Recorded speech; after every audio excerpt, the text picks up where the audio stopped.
सभी को नमस्कार। आप सभी का स्वागत है इंग्लिश दारू बाय बाला सर के यूट्यूब चैनल पर। आज हम पढ़ेंगे संविधान का एक बहुत ही महत्वपूर्ण टॉपिक संविधान संशोधन के बारे में। ठीक है, सारे 106 अभी तक संविधान संशोधन हो चुके 2023 तक, लेकिन हम कुछ इंपॉर्टेंट पढ़ेंगे जो कि एग्जाम में पूछता है। ठीक है, उसके बारे में जल्दी देखेंगे। चलिए स्टार्ट करते हैं। क्या है संविधान संशोधन? भारतीय संविधान संशोधन में ये जो है ना, संविधान संशोधन एक महत्वपूर्ण प्रक्रिया है। जैसे कि हमारा संविधान बना तो पुराने विचारों से बना, बहुत सारे मॉडर्न तरीके इसमें भी ऐड किए गए। जैसे कि जो बेसिक स्ट्रक्चर होता है संविधान का, उसमें हम कुछ भी ऐड नहीं कर सकते, लेकिन जो बेसिक स्ट्रक्चर ना होके कुछ अलग स्ट्रक्चर होता है ना संविधान का, तो उसमें हम लोग कुछ चेंजेस करते हैं। ठीक है, तो उस चेंजेस को ही संविधान संशोधन कहते हैं। ठीक है, तो भारतीय संविधान में संशोधन एक महत्वपूर्ण प्रक्रिया है जिसके द्वारा संविधान में परिवर्तन किए जाते हैं। हर बार, जैसे कि अभी तक 106 बार संविधान में संशोधन हुआ है, तो हर बार कुछ नए कानून ऐड होते हैं। कुछ वहां से अगर कुछ गलत चीज लिख दिया गया हो या फिर कुछ अभी के हिसाब से सूटेबल नहीं हो तो उसको वहां से निकाल दिया जाता है, उसको उसमें संशोधित कर दिया जाता है। ठीक है, यह संशोधन संसद के दोनों सदनों में विशेष बहुमत से पारित किया जाता है और कुछ मामलों में आधे से अधिक राज्यों के विधानमंडलों द्वारा भी अनुमोदित किया जाता है। ठीक है, ये क्या होता है कि संविधान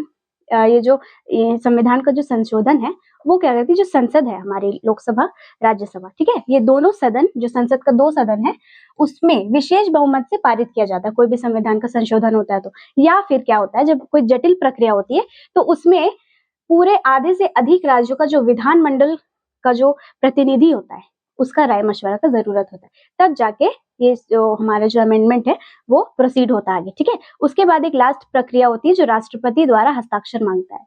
इसके बाद हमारा जो संविधान में कोई अगर कानून को संशोधित करना है या फिर कुछ करना है तो वो प्रोसेस पूरा कंप्लीट होता है। ठीक है, तब जाके कोई नया कानून बनता है। आगे है भारतीय संविधान में संशोधन जो है वो अनुच्छेद 368 के तहत, और भारत जो अनुच्छेद है और अनुच्छेद का जो भाग है 20। ठीक है, ये क्वेश्चन बहुत बार पूछा है कि जो संविधान का संशोधन है वो कौन से अनुच्छेद के तहत होता है, तो 368। और संविधान के अनुच्छेद का भाग, मतलब ये जो भाग है, कितना भाग है, कितनावा भाग में है, इसके बारे में जिक्र किया गया है, तो ये है 20। ठीक है, 20वां भाग में संविधान संशोधन के बारे में बताया गया है और अनुच्छेद 368 के तहत। ठीक है, संसद को संविधान में संशोधन करने की शक्ति प्रदान करता है। ये जो है अनुच्छेद 368 और भाग 20, ये क्या करता है, संसद में संविधान जो है वो संविधान में संशोधन जो है वो संसद को ऐसा अधिकार प्राप्त है कि वो उसका संशोधन कर सकते हैं। ठीक है, अनुच्छेद 368 के अनुसार संसद संविधान के किसी भी प्रावधान को जोड़कर, बदलकर या हटाकर संशोधित कर सकती है। या तो उसमें कुछ ऐड करेगी, अभी मैंने बताया ना कि अगर कुछ गलत लग रहा हो तो उसको हटा दिया जाएगा, और अगर कुछ नई चीज को ऐड करनी तो उसमें ऐड होगा, या फिर कुछ उसमें बदलाव किया जाएंगे। ठीक है, तो यही सब चीज को ला करके उसमें सुधार किया जाता है। हालांकि संविधान की जो मूल संरचना होती है उसको संशोधित नहीं किया जा सकता, जैसा कि केशवानंद भारती के मामले में ऐसा सुप्रीम कोर्ट ने ये फैसला लिया था। केशवानंद भारती का जो ये केस है वो बहुत ज्यादा पॉपुलर केस है। जितने भी पॉलिटी के टीचर्स से अगर आप पूरा पॉलिटी बेसिक से पढ़ रहे होंगे तो इनका जो मामला है वो आप जरूर सुनने को आपको मिलता होगा।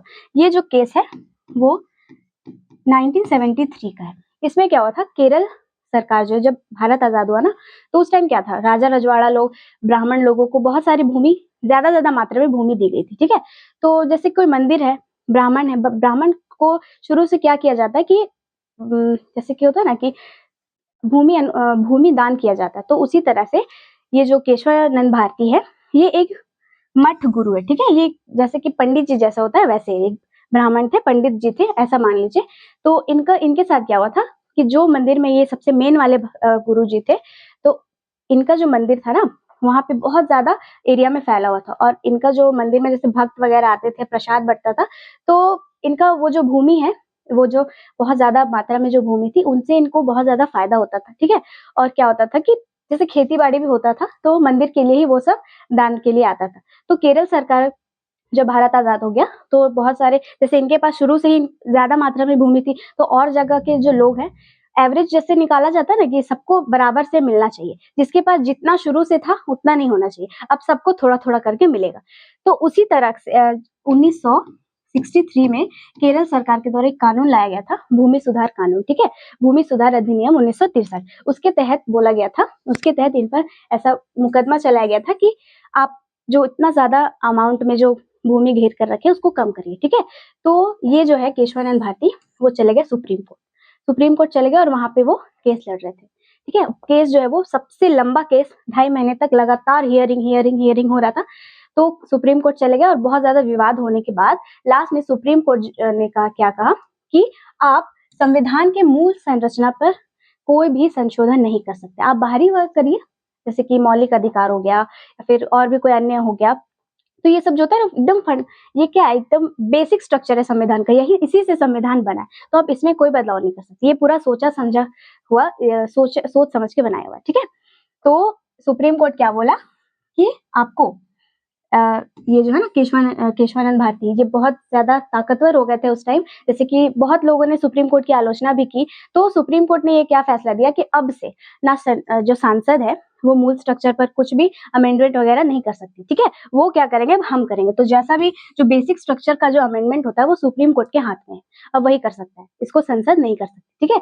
तो संविधान में और भी बहुत सारे प्रावधान है जिसको संसद बदलकर, हटाकर, काट छाट कर जो करना है वो करते हैं, लेकिन बेसिक स्ट्रक्चर में किसी भी तरह का कोई भी सुधार नहीं किया जा सकता। तो इस केस में 1973 ईस्वी में केशवानंद भारती की क्या हुई थी, हार हो गई थी। तो ये एक सबक है कि आप जो बेसिक स्ट्रक्चर है उस पर कोई भी केस आप मतलब केस ना करें, ठीक है, क्योंकि अब सुप्रीम कोर्ट ये अपने अंडर ले लिया है कि संसद का भी कार्य आधा हम ही करेंगे, ये बेसिक स्ट्रक्चर का जो जितना भी फैसला होगा ये मैं करूंगा, ठीक है।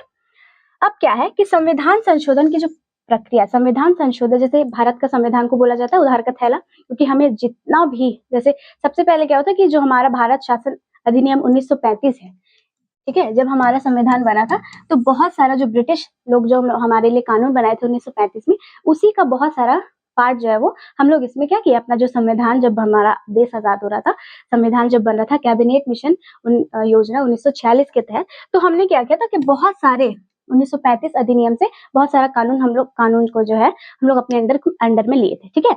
उसके बाद क्या हुआ था कि भारत को अन्य जितना भी देश है वहां का संविधान से जो जो विषय पसंद आया उसको भारत जो है वो अपने संविधान में लिखता गया, ठीक है। इसीलिए तो भारत के संविधान को उधार का थैला कहा जाता है। तो क्या हुआ था, तो इसी प्रकार से संविधान संशोधन का जो प्रक्रिया है ना वो हम लोग कहाँ से लिए, तो दक्षिण अफ्रीका से लिए, ठीक है, दक्षिण अफ्रीका से लिए। जैसे मूल कर्तव्य रूस से लिया गया है, राज्य की नीति निर्देशक तत्व आयरलैंड से लिया, इसी तरह संविधान संशोधन का जो प्रक्रिया है वो दक्षिण अफ्रीका से लिया गया। ये क्वेश्चन भी पूछा हुआ है, और ये 1968 और भाग 20 ये क्वेश्चन भी पूछा हुआ है, ठीक है। चलिए आगे है संविधान संशोधन के प्रकार। संविधान संशोधन कितने प्रकार से किए जाते हैं, तो संविधान संशोधन 3 प्रकार से किया जाता है, ठीक है, 3 प्रकार से किया जाता है। पहला है साधारण बहुमत, विशेष बहुमत और विशेष और राज्य के विधान मंडलों का अनुमोदन, ठीक है। साधारण बहुमत क्या होता है, कुछ संशोधन संसद के दोनों सदनों में साधारण बहुमत से पारित किए जाते हैं। कोई जो ऐसा होता है ना कि कोई ऐसा फैसला होता है, कोई भी ऐसा कानून होता है जिसमें आसानी से संशोधन किया जा सकता है, वो नॉर्मल 50% से अगर ज्यादा वोट मिल जाए तो वो कानून जो है वो मतलब वो जो है अमेंडमेंट जो है वो पास कर दिया जाए। और क्या होता है विशेष बहुमत, और कुछ संशोधन के लिए दोनों सदनों में से विशेष बहुमत की आवश्यकता होती है, ठीक है। विशेष बहुमत जो होता है वो 3/2 होता है, विशेष बहुमत 3/2। 3/2 के द्वारा क्या होता है कि बहुत सारा ऐसा कानून है जिसमें हम संशोधित कर सकते हैं, दोनों सदनों में से 3/2 से अगर हमको विशेष बहुमत मिलेगा तो वो कानून क्या हो जाएगा, संशोधित हो जाएगा। और आगे क्या है, कुछ संशोधनों के लिए संसद के दोनों सदनों में विशेष बहुमत के साथ साथ आधे से अधिक राज्य के विधान मंडलों का भी अनुमोदन की आवश्यकता होती है, ठीक है। ये दोनों से तो हमको चाहिए ही, लेकिन तीसरा क्या है कि जितना भी राज्य है वो उन सभी राज्यों में से लगभग आधे से अधिक राज्य का विधान मंडल का अनुमोदन भी हमको चाहिए, तब जाके आगे जाके जो हमारी प्रक्रिया वो प्रोसीड होगी, ठीक है। अब पहला है इसका प्रक्रिया क्या होता है कि संविधान संशोधन विधेयक संसद के किसी भी सदन में पेश किया जाता है। हाँ, कोई भी सदन पहले ये ऐसा उठा सकती है कि हाँ पहले मैं ये मतलब लोकसभा चाहे और राज्यसभा चाहे, तो कोई भी सदन से क्या हो सकता है कि पहले संविधान संशोधन का पेशकश ऐसे हो सकता है क्या, यहाँ से हुआ या वहां से हुआ, ठीक है। इसमें कोई नहीं कि पहले राज्यसभा करेगा या पहले लोकसभा करेगा। आगे है विधेयक को दोनों सदनों में विशेष बहुमत से पारित किया जाना चाहिए। हाँ, 3/2 होता है विशेष बहुमत, इससे हमको पारित किया जाना चाहिए वो जो विधेयक है मतलब जो कानून है उसको, ठीक है। अगला है विधेयक को राष्ट्रपति की सहमति के लिए भेजा जाता है। हाँ, अगला जो है थर्ड प्रोसेस जो है वो राष्ट्रपति को भेजा जाएगा। अपना सब लोग अपना सहमति कर लिए, राष्ट्रपति को ओपिनियन के लिए भेजा जाएगा कि ऐसा हम कर रहे हैं। तो अगर राष्ट्रपति चाहे तो उसको एक्सेप्ट भी कर सकते हैं, वरना फिर उसको अपने पॉकेट में भी रख सकते हैं। ठीक है, आगे है राष्ट्रपति की सहमति के बाद विधेयक कानून बन जाता है और संविधान में संशोधन लागू हो जाता है। तो सबसे मेन यहाँ पे राष्ट्रपति हुए। लेकिन हाँ, अगर दो बार अगर जैसे एक बार ये भेजे राष्ट्रपति को, राष्ट्रपति पॉकेट में रख लिए, फिर दोबारा उसी कानून को भेजे, तो ज्यादा दिन तक अपने पॉकेट में वो नहीं रख सकते। ठीक है, लास्ट में उनको भी क्या करना पड़ता है, पारित कर देना पड़ता है कि ठीक है जाओ सुधार लो तुम लोग। ठीक है, तो पहला हो गया दोनों सदन से, और दोनों सदन से ये साधारण तरीके से, उसके बाद विशेष बहुमत द्वारा और राष्ट्रपति के पास सहमति के लिए भेजा जाएगा। और फोर्थ में क्या करेगा कि राष्ट्रपति, हाँ, अगर आप राष्ट्रपति ने भी हस्ताक्षर कर दिया तो फिर वो जो है वो मुद्दा जो है वो संशोधित हो जाएगा। आगे अब आता है संविधान के संशोधन। इसमें मैंने सारे संविधान जो 106 संविधान संशोधन अभी तक हुए वो सारे नहीं लिए, सारे पूछते भी नहीं, बहुत सारे जो मेन इंपॉर्टेंट है वो पूछते हैं। ठीक है, चलिए पहला है, इस संशोधन ने अभिव्यक्ति की स्वतंत्रता पर प्रतिबंध लगाने, जमींदारी उन्मूलन कानूनों को मान्यता देने और समानता के अधिकार को स्पष्ट करने और समाज के कमजोर वर्गों के लिए विशेष ध्यान देने का प्रावधान किया है। कमजोर वर्गों के लिए विशेष इसमें ध्यान देना मतलब होता है ना कि जो कमजोर वर्ग है उस पर विशेष तरीके से ध्यान दिया जाएगा। ठीक है, और जमींदारी उन्मूलन पर भी, जो जमींदारी उन्मूलन है उसको भी आगे बढ़ाया जाएगा। आगे क्या है कि ये जो हुआ था वो 1951 में हुआ था। ठीक है, 1951 में जो पहला संशोधन हुआ था, ये कब हुआ था, तो 1951 में। इसमें क्या हुआ था कि इस संशोधन द्वारा संविधान की 9वीं अनुसूची में भूमि सुधार कानून एवं जमींदारी उन्मूलन को शामिल किया गया था। भूमि सुधार कानून और जमींदारी उन्मूलन को शामिल किया गया था। कब का ये, तो प्रथम संशोधन 1951। ठीक है, चलिए अगला अब है 7वां संविधान संशोधन अधिनियम 1956। ठीक है, ये भी पूछ देगा कि 7वां संविधान संशोधन हुआ था वो किस अधिनियम के तहत हुआ था, तो 1956 के तहत हुआ था। इसमें क्या है, भारतीय संविधान का 7वां संशोधन जो था वो 1956 में हुआ और इसका मुख्य उद्देश्य राज्यों का पुनर्गठन, राज्यपालों की शक्ति में बदलाव करना था। और इस संशोधन में 1905 से चली आ रही जो राज्य की 4 स्तरीय वर्गीकरण प्रणाली है उसको समाप्त करके और राज्य और केंद्र शासित प्रदेश में क्या करना था, विभक्त करना था। जो क्या हो रहा था ना कि 1951 ईस्वी से चलता आ रहा था, चार भाग में डिवाइड किया गया था पूरा, ये है ना 4 स्तरीय वर्गीकरण में जो हमारा जो शासन व्यवस्था है, मतलब जो हमारा राज्य है उसको 4 स्तर में डिवाइड किया गया था। ठीक है, ब्रिटिश सरकार से ये चलता आ रहा था। तो उसको क्या किया था कि 1956 में इसको पूरी तरीके से हटा दिया गया था और इसके स्थान पर क्या लाया, तो राज्य और केंद्र शासित प्रदेशों की अवधारणा को पेश किया गया। और इसके अलावा इसने लोकसभा में प्रतिनिधित्व और राज्यसभा की सीटों का आवंटन से संबंधित परिवर्तन किए। क्या हुआ था कि सबसे पहला जो 1951 से चलता आ रहा है, क्या आ रहा है, तो ये राज्यों की 4 स्तरीय वर्गीकरण, और अगला क्या है, तो लोकसभा में जो जितने प्रतिनिधि और राज्यसभा में जितने प्रतिनिधि उसके सीटों का जो बंटवारा होगा उसके बारे में इसमें संशोधन किया गया था। ठीक है, अब देखते हैं कि 4 स्तरीय वर्गीकरण होता है वो क्या होता है। पहला है, हाँ, 4 स्तरीय वर्गीकरण जो होता है ना उसमें क्या बोलते हैं, श्रेणी ए बी सी डी इसमें भाग किया गया था। ठीक है, तो पहला है ए में क्या है कि ये राज्य ब्रिटिश भारत के पूर्व गवर्नर प्रांत थे। हाँ, पहले होता था ना ये Bengal presidency, Madras presidency, Bombay presidency, उसी तरीके से था। तो ये जो ब्रिटिश भारत का जो पूर्व गवर्नर प्रांत था उससे रिलेटेड। इसमें कौन कौन से था, आसाम, बिहार, बॉम्बे, मध्य प्रदेश, मद्रास, उड़ीसा, पंजाब, उत्तर प्रदेश और पश्चिम बंगाल। ये जो था वो बोलते हैं ना कि अंग्रेजों का ये गढ़ था। ठीक है, अगर यहाँ इन 4-5 में आप अगर इन लोगों को हरा देते तो फिर अंग्रेज तो भारत में रहते ही नहीं। ठीक है, तो ये था ब्रिटिश भारत के पूर्व गवर्नर प्रांत। ठीक है, ये 5-6 इसमें स्टेट थे। अब है श्रेणी 2, मतलब भाग जो है वो बी है। ये राज्य पूर्वी रियासतें थी, जैसे हैदराबाद जैसी रियासत कहने का मतलब है राजा रजवाड़ा वाला। हैदराबाद में निजाम का बहुत दिन तक शासन था ना, तो ये एक तरह से रजवाड़ा लोग का था। ठीक है, उसके बाद है जम्मू कश्मीर, मध्य भारत, मैसूर, पटियाला, पूर्वी पंजाब राज्य संघ, और है राजस्थान स्वराष्ट्र और त्रावणकोर कोचीन। अगला है सी, भाग सी में क्या था, तो ये राज्य जो था वो पूर्वी मुख्य आयुक्त प्रांत थे, जैसे कि अजमेर, भोपाल, बिलासपुर, कुर्ग, दिल्ली, हिमाचल प्रदेश, कच्छ, मणिपुर, त्रिपुरा और विंध्य प्रदेश। विंध्याचल या फिर विंध्याचल को ही उत्तराखंड बोलते थे, ठीक है, तो विंध्य प्रदेश। और इसमें क्या है, जो लास्ट का जो है वो है अंडमान निकोबार, ठीक है, अंडमान निकोबार, क्योंकि ये सबसे अलग था तो इसको सबसे अलग रखा था, इसको डी में रखा था, सबसे छोटा सा है ना अंडमान निकोबार। तो ये था उस टाइम जो था 1951 ईस्वी से चलता रहा था कि 4 श्रेणी में इसको भाग किया गया था, लेकिन 1951 से चलता आ रहा था।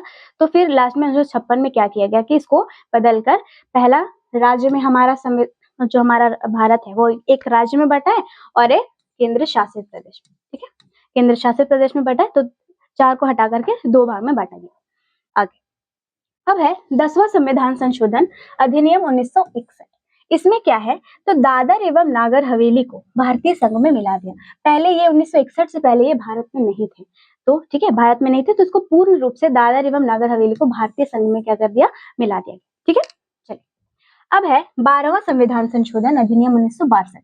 इसमें क्या बोला गया है कि गोवा, देखिए सबको पता है कि 1947 में भारत तो आजाद हुआ था, लेकिन एक ऐसा स्टेट है जो आजाद नहीं हुआ था, वो है गोवा, ठीक है। गोवा से जो सबसे पहले तो पुर्तगाली ही भारत में आए थे और सबसे लेट से भी गए थे। गोवा में ही कहाँ कालीकट में आए थे ना पुर्तगाली, और फिर गए थे सबसे लेट से गोवा से 1962 ईस्वी में। तो दमन एंड दीव को पुर्तगाली सत्ता से मुक्त कराकर भारत में शामिल किया गया था। कब किया गया था, 12वां संविधान संशोधन 1962 ईस्वी में। ये प्रक्रिया 12वां संविधान संशोधन 1962 ईस्वी की है, जब गोवा, दमन और दीव को मुक्त कराकर पूरी तरीके से पुर्तगालियों से मुक्त कराकर भारत में मिला दिया गया। ये क्वेश्चन में बहुत बार पूछा है कि ऐसा कौन सा राज्य है जो सबसे लेट से आजाद हुआ था, 1962 ईस्वी में आजादी मिली थी इसको पुर्तगालियों से, तो ये गोवा। अब है 15वां संविधान संशोधन अधिनियम 1963। इसमें क्या हुआ था कि उच्च न्यायालय के जो न्यायाधीश है उनकी सेवानिवृत्त की आयु जो है वो आयु सीमा जो 60 से बढ़ाकर 62 वर्ष कर दी गई। अभी जो सर्वोच्च न्यायालय के जो मुख्य न्यायाधीश है उनकी आयु क्या है, 65 वर्ष है, ठीक है। पहले 65 वर्ष हो जाए या फिर 6 वर्ष हो जाए, जो दोनों में से पहले हो जाए वो, ठीक है। तो क्या है, उच्च न्यायालय के जो न्यायाधीशों की जो सीमा है, आयु सीमा, जो सेवानिवृत्त जो होते हैं, जब रिटायर होते हैं, तो उनकी सीमा जो थी पहले 60 वर्ष थी। तो क्योंकि सुप्रीम कोर्ट में बैठते हैं ना, तो इनको कुछ तो छूट मिलना चाहिए, जिसके कारण इनको 2 वर्ष क्या कर दिया गया कि चलिए आप 2 वर्ष और नौकरी कर लीजिए, ठीक है। चलिए हो गया। तो 15वां संविधान 1963 में क्या था कि उच्च न्यायालय के न्यायाधीशों की जो सेवानिवृत्त की आयु है, सीमा है, उसको बढ़ाकर 60 से 62 वर्ष कर दी गई। अब है 21वां संविधान संशोधन अधिनियम 1967। इसमें क्या हुआ था,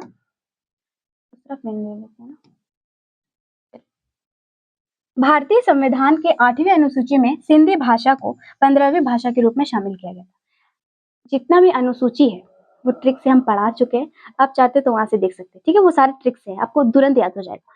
तो क्या है, भारतीय संविधान का जो 8वां अनुसूची है, टोटल 12 अनुसूची है, तो 12 में से 8 अनुसूची में क्या बोला गया कि सिंधी भाषा को 15वीं भाषा के रूप में शामिल कर लिया जाए, ठीक है। कब का है ये, तो 21वां संविधान संशोधन 1967 ईस्वी का है। बोला गया कि सिंधी को 15वीं भाषा के रूप में आप शामिल कर लिए। किस अनुसूची के तहत, तो ये 8वें अनुसूची में शामिल कर लेने की बात कही गई है। अब है 31वां संविधान संशोधन अधिनियम 1972। इसमें क्या बोला गया था कि संविधान संशोधन के तहत लोकसभा की सीटें बढ़ाई गई और इस संशोधन के द्वारा लोकसभा की जो निर्वाचित सदस्य संख्या थी वो क्या कर दी गई, तो 525 था पहले, उसके बाद क्या कर दिया गया, 31वां संविधान संशोधन 1972 के तहत इसको बढ़ा करके जो सदस्य संख्या, निर्वाचित सदस्य संख्या है, इसको जो बढ़ा करके क्या कर दिया गया, तो 545, ठीक है। पहले कितनी थी, पहले थी 525 और बाद में कितनी हो गई, 545। और ये जो घटना है वो कब की है, 1972, 31वां संविधान संशोधन, ठीक है। चलिए हाँ, एक भूमि से रिलेटेड एक और था ना कि जैसे मौलिक अधिकार में क्या था, संपत्ति का अधिकार, और संपत्ति का अधिकार जो था उसको पहले हमारा जो संविधान बना था ना, तो उस टाइम मौलिक अधिकारों की संख्या कितनी थी, 7। लेकिन 44वां संविधान संशोधन, ये मैं आगे बताऊंगी क्योंकि अभी 44th अमेंडमेंट आना बाकी, ठीक है, तो उसमें डिटेल कर दूंगी मैं। अब है 36वां संविधान संशोधन अधिनियम 1975। इसमें क्या हुआ था कि संविधान संशोधन अधिनियम 1975 के द्वारा सिक्किम को भारत का 22वां राज्य बनाया गया। इससे पहले सिक्किम जो थी वो भारत का एक संरक्षित राज्य था, उसको पूर्ण रूप से भारत का राज्य का दर्जा नहीं मिला था, ठीक है। तो कब हुआ, ये हुआ 1975 में। और 35वें संविधान संशोधन के तहत ये राज्य बना था, सहयोगी राज्य बना था, पूरी तरीके से नहीं बना था। 36 में क्या हो रहा है, इसको पूरी तरीके से मिला लिया जा रहा है भारत में, लेकिन 35वां में ऐसा होता है ना कि चलो तुम मेरा दोस्त है, लेकिन पूर्ण रूप से तुम मेरा बेस्ट ही नहीं बना है अभी तक, तो इस तरह से इसको कैजुअली ऐसे मान लिया गया था, ठीक है। तो और 36वां संविधान संशोधन के तहत सिक्किम को पूर्ण राज्य का दर्जा मिला और भारतीय संविधान की पहली अनुसूची में शामिल किया गया, ठीक है। भारत में ही ना कहा गया है कि राज्य, भारत की पहली अनुसूची में क्या है, राज्य और केंद्र शासित प्रदेशों का उल्लेख किया गया है। तो जब हम कोई नए राज्य का गठन करते हैं तो उसको अनुसूची पहले में शामिल कर लिया जाता है, ठीक है।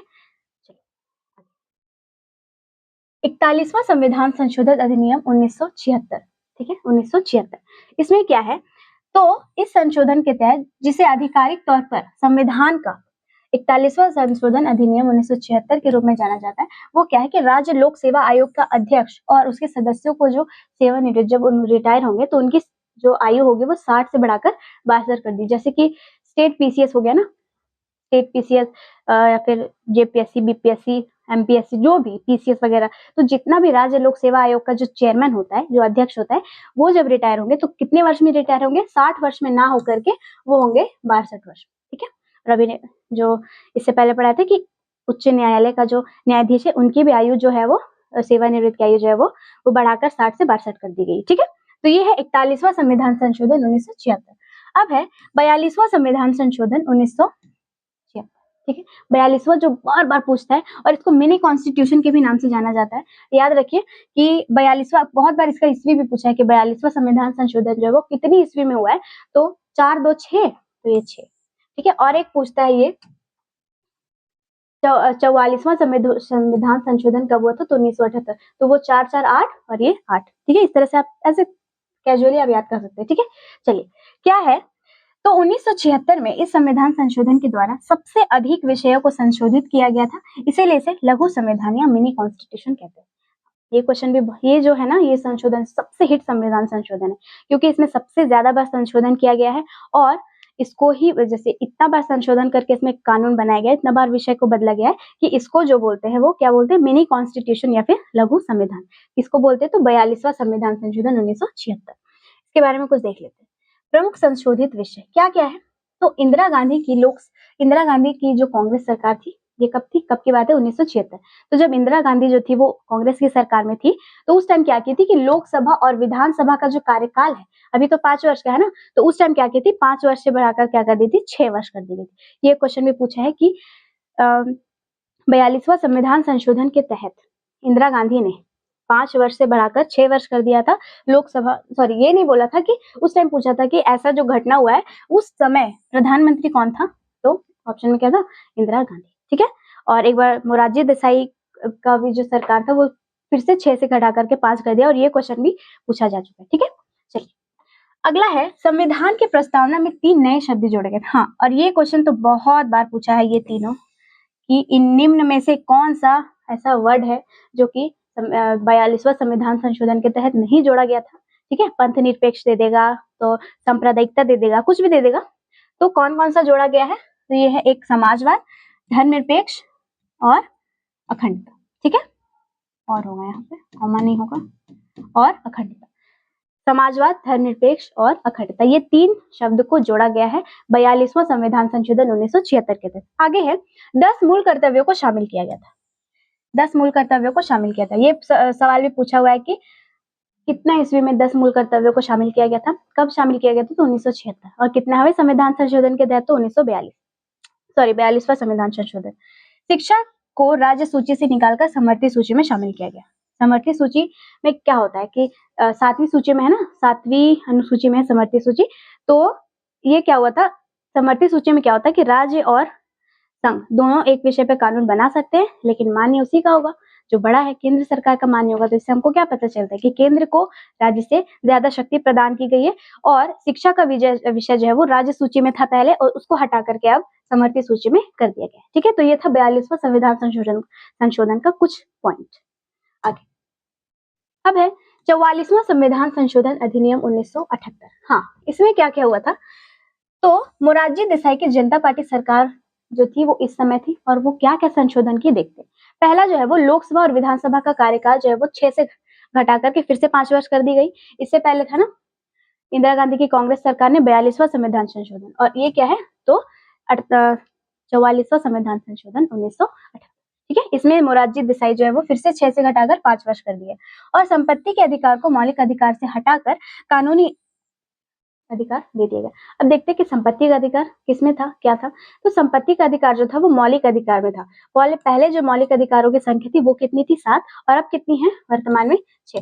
तो इसको हटाया क्यों गया, तो मौलिक अधिकार जो था वो किसमें था, 19 का अनुच्छेद, ये जो मौलिक अधिकार है ना वो अनुच्छेद 12 से 35 में वर्णित है। ठीक है, 12 से 35 में वर्णित है और 19 जो हमारा अनुच्छेद है उसमें 6 भाग दिए गए। ठीक है, तो 6 भाग में 19 का एफ में था, 19 का एफ में था, उसमें भी संपत्ति के बारे में कुछ बताया गया था। तो इस अनुच्छेद को भी क्या कर दिया गया, हटा दिया गया, और मुख्य रूप से संपत्ति का अधिकार जो था वो अनुच्छेद 31 में वर्णित था।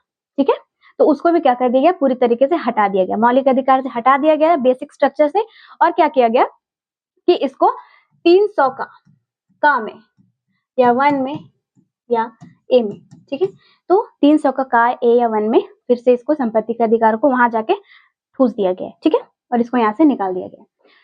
समझ में आ गया। तो ये संपत्ति का अधिकार मौलिक अधिकार से हटा करके इसको कानूनी अधिकार दे दिया गया।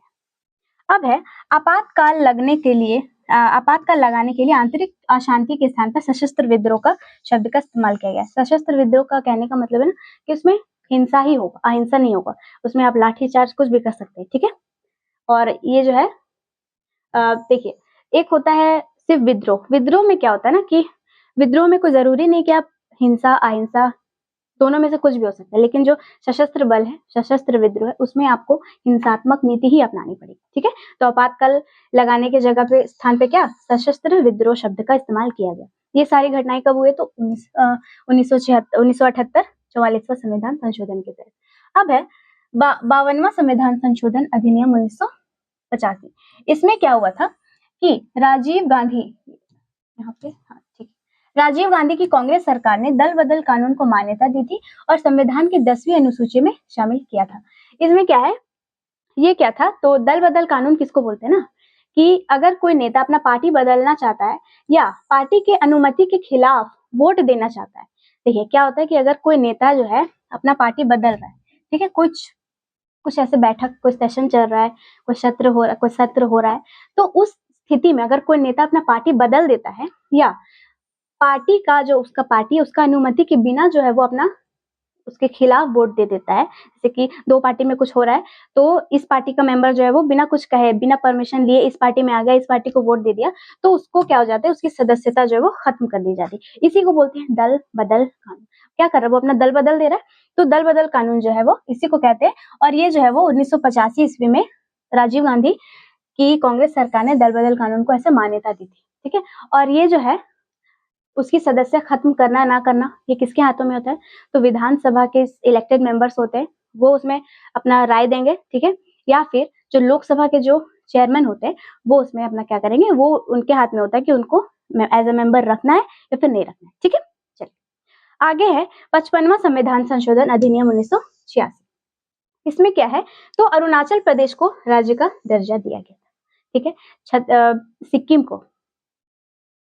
को 35वां संविधान संशोधन के तहत घोषणा किया गया था कि तुम ऐसा कैजुअल तो मेरा रहेगा राज्य में। ठीक है, लेकिन 36वां संविधान संशोधन के तहत उसको पूर्ण रूप से मिला लिया गया था। और उसी तरह से 55वां संविधान संशोधन 1986, ये क्वेश्चन भी पूछा हुआ है, सीजीएल में पूछा हुआ है, सीएचएसएल में पूछा हुआ है कि अरुणाचल प्रदेश को जो है वो किस ईस्वी के तहत दिया गया है, तो वो 55वां संविधान संशोधन 1986 के तहत राज्य का दर्जा मिला है। ठीक है, आगे है 56वां संविधान संशोधन 1987। हाँ ठीक है, 56वां संविधान संशोधन 1987।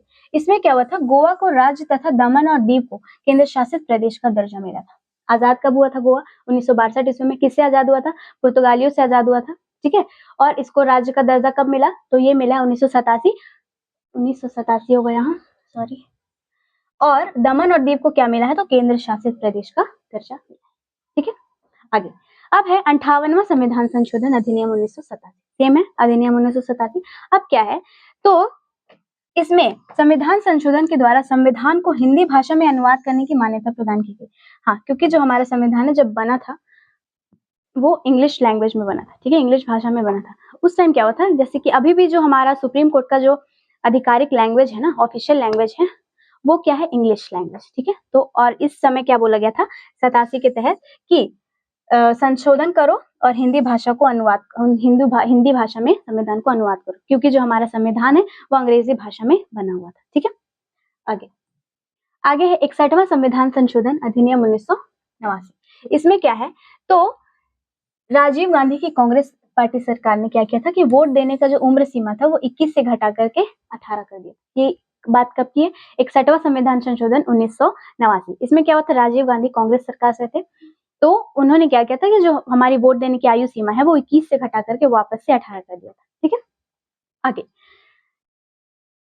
61 69 संविधान संशोधन अधिनियम 1991 के तहत क्या होता है कि इसका जो दिल्ली का जो है नाम है वो राष्ट्रीय राजधानी क्षेत्र कर दिया गया, एनसीटी, ठीक है, एनसीटी क्या है, इसका नाम बदलकर एनसीटी कर दिया गया, दिल्ली राजधानी, राष्ट्रीय राजधानी दिल्ली।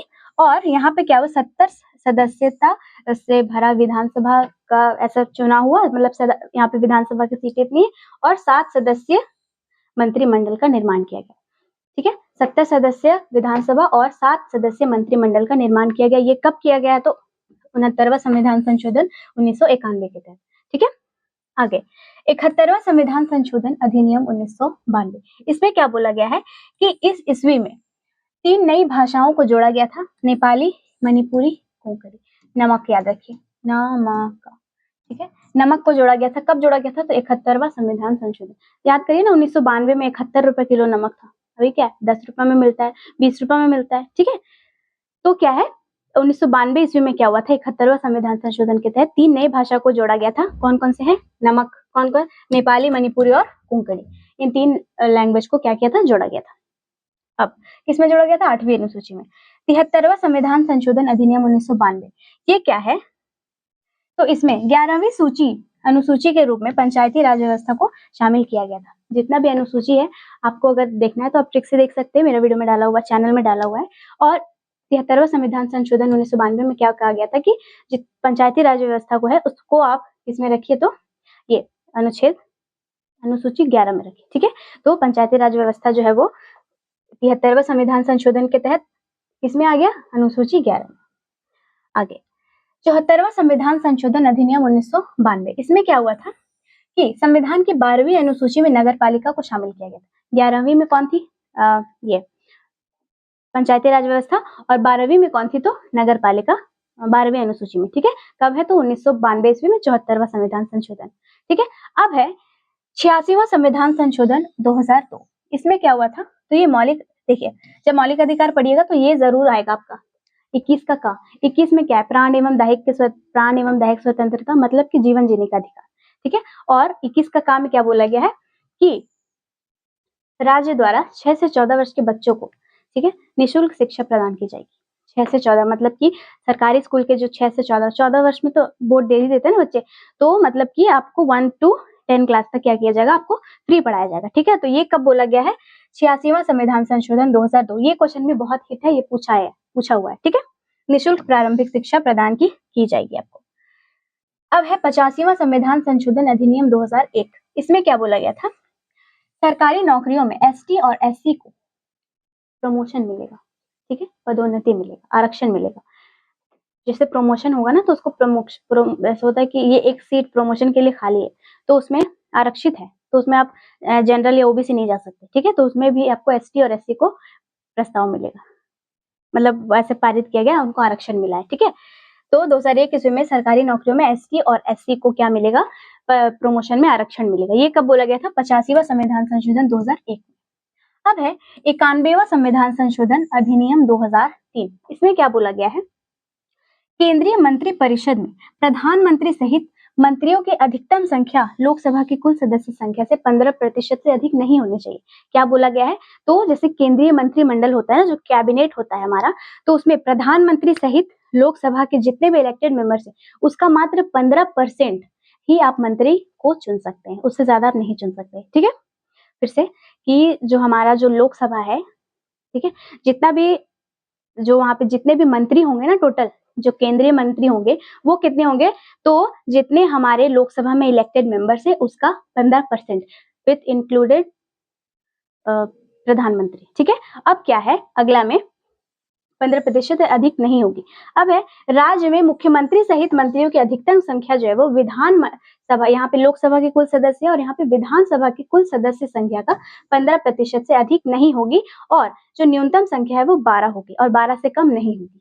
ठीक है, राज्य में जितने मंत्री है मुख्यमंत्री सहित कितने होंगे, 12, और 12 से अधिक नहीं होंगे। ठीक है, आगे है 92वां संविधान संशोधन 2003। इसमें क्या है, तो इसमें 8वीं अनुसूची में बोडो, डोगरी, मैथिली और संथाली भाषा को ये किया गया, ऐड किया गया। ठीक है, इसको आप रखिए बोडोमास। ठीक है, बोडमास याद रखिए ना, बोडमास। ठीक है, नमक को कब जोड़ा गया था, 71वां संविधान संशोधन के तहत।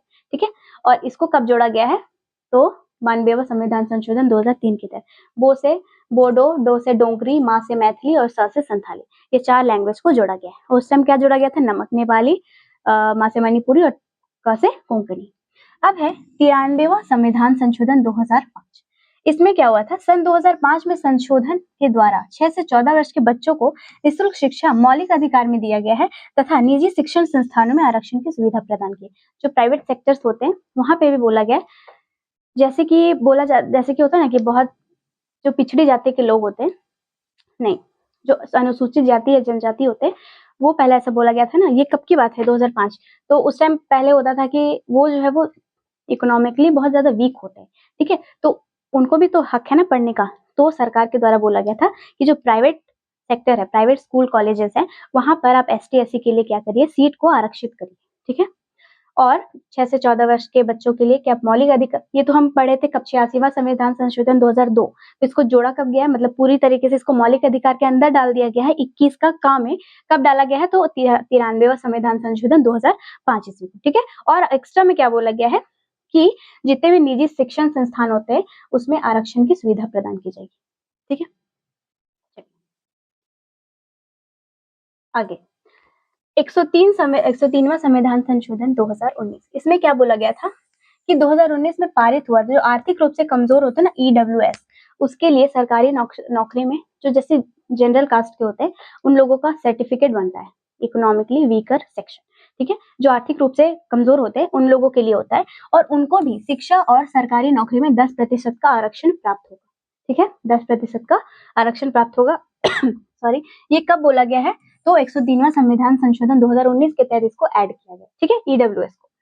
अब है 104 संविधान संशोधन 2019। इसमें क्या बोला गया है, तो संविधान संशोधन अधिनियम 2019 को लोकसभा, राज्य विधानसभाओं के अनुसूचित जाति ST और SC के लिए सीटों का आरक्षण 10 वर्षों के लिए बढ़ा दिया गया, और जो एंग्लो इंडियन थे उनके लिए समाप्त कर दिया। ये क्या बोला गया है, कब हुआ है, 2019 में ऐसा अधिनियम लाया गया था, और लागू कब हुआ है, 2020 में। इसमें क्या हुआ था कि ST और SC के लिए जो सीट है वो 10 साल के लिए क्या कर दिया गया, बढ़ा दिया गया। और जो एंग्लो इंडियन समुदाय जो था, एंग्लो इंडियन क्या होता है कि आपका जो आपके पिता होते हैं, ठीक है, आपके पिता की ओर से आपका जैसे कि कोई भी मतलब पिता जो है वो फॉरेन कंट्री के हो, माँ आपकी यहाँ की हो, तो इसको बोलेंगे एंग्लो इंडियन। ठीक है, तो एंग्लो इंडियन समुदाय के लिए सीट का आरक्षण जो था वो अब पूरी तरीके से क्या कर दिया गया, समाप्त कर दिया गया है।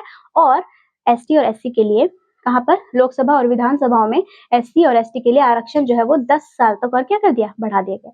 मतलब 20 का है ना, तो ये 30 तक बढ़ा दिया गया। ठीक है, अब लास्ट है 106वां संविधान संशोधन 2023 क्या है, तो इसमें जो है जिसे इसको हाँ बोलेगा कि नारी वंदन अधिनियम, ये नारी शक्ति वंदन अधिनियम क्या है, पूछेगा कि ये कौन से संविधान संशोधन के तहत इसको जोड़ा गया है, तो ये है 106वां संविधान संशोधन 2023। लास्ट है, इसको नारी वंदन अधिनियम के नाम से भी जाना जाता है, और 2023 में पारित किया गया था। और यह अधिनियम भारत के संसद द्वारा पारित किया गया था ताकि लोकसभा, राज्य विधानसभा और दिल्ली विधानसभा में महिलाओं के लिए जो सीट है वो 1/3 आरक्षित कर दी जाए। जितने भी लोग हैं उसमें 33% जो है वो महिलाएं होंगी। ठीक है, और ये जो है 15 वर्ष के लिए है, मतलब 3 चुनाव तक। ठीक है, 15 वर्ष मतलब 3 चुनाव।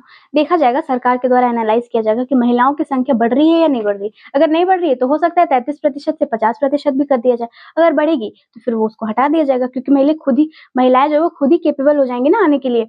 तो विधानसभा, लोकसभा और राज्य विधानसभा और दिल्ली विधानसभा में महिलाओं के लिए 1/3 सीट जो है वो आरक्षित की जाएगी। ठीक है, तो ये था हमारा 2023 तक का 106। कुछ ऑब्जेक्टिव देख लेते हैं। ठीक है, ज्यादा नहीं है, 5-6 है। पहला है, संविधान में किया गया कौन सा संशोधन भारत का लघु संविधान कहलाता है, जिसे 1976 में राष्ट्रीय आपातकाल के दौरान लाया गया था। तो ये है 42वां संविधान संशोधन 1976, इंदिरा गांधी के टाइम लाया गया था ना, जिसमें जिसको मिनी कॉन्स्टिट्यूशन कहते हैं। धर्मनिरपेक्ष, अखंडता और समाजवाद नामक 3 जो है वो जोड़ा गया था, 3 वर्ड को जोड़ा गया था। आगे है 42वां संविधान संशोधन अधिनियम किसके नेतृत्व में हुआ था? तो ये हुआ था इंदिरा गांधी के नेतृत्व। भारतीय संविधान में किस संशोधन के द्वारा संपत्ति के अधिकार को मौलिक अधिकार से समाप्त कर दिया गया था? यह है 44वां संविधान संशोधन 1978 ईस्वी को। इसमें मोरारजी देसाई की जनता पार्टी सरकार थी, भारतीय जनता पार्टी नहीं थी बल्कि जनता पार्टी सरकार थी, उनके द्वारा ये किया गया था। ठीक है, और 19 का जो F है उसमें मौलिक अधिकार है, उसको हटा दिया गया था। ठीक है, और क्या था, तो 31 में वर्णित मौलिक संपत्ति का अधिकार है उसको पूरी तरीके से हटा दिया गया था। और कहाँ पे ऐड किया गया था? तो 300 के का या ए या वन। ठीक है, यहाँ पे इसको ऐड किया गया था। आगे है, भारतीय संविधान में किस संशोधन के तहत गोवा को राज्य का दर्जा दिया गया? 56वां संविधान संशोधन। ठीक है, 56वां संविधान संशोधन के तहत राज्य को गोवा को राज्य का दर्जा दिया गया। ठीक है, और दमन और दीव को क्या किया गया था? केंद्र शासित प्रदेश का दर्जा मिला था। आगे है कि संविधान संशोधन अधिनियम के द्वारा लोकसभा का कार्यकाल को 6 वर्ष ना, कार्यकाल को 6 वर्ष से घटाकर 5 वर्ष कर दिया गया। तो ये 44वां संविधान। इससे पहले जब इंदिरा गांधी की सरकार थी तो वो क्या की थी, 42वां संविधान के संशोधन के तहत कि 5 से बढ़ा करके 6 कर दी थी, और मोरारजी देसाई क्या किए थे, फिर से 6 से घटा करके 5 कर दिए थे। आगे है कि संविधान संशोधन में उच्च न्यायालय के न्यायाधीशों की सेवानिवृत्त की आयु जो है वो 60 से बढ़ाकर 62 कर दी गई। तो ये है 15वीं संविधान संशोधन 1963। आगे है कि संविधान संशोधन में पंचायती राज व्यवस्था को संवैधानिक दर्जा दिया गया था। ये है 73वां संविधान संशोधन 1992 ईस्वी। पंचायती राज व्यवस्था को संवैधानिक दर्जा दिया गया था, 73वां संविधान संशोधन 1992। तो आज का जो हमारा टॉपिक था वो यहीं तक था। उम्मीद करती हूँ आपको पसंद आएगा। जितने भी वीडियो है सबका लिंक डिस्क्रिप्शन में डाल दूंगी, जितने भी ट्रिक वाले वीडियो सारा का वीडियो आपको डिस्क्रिप्शन में मिल जाएगा। तो अगर आपको टॉपिक पसंद आया तो आप हमारे साथ बने रहें। फिर मिलते हैं नेक्स्ट वीडियो।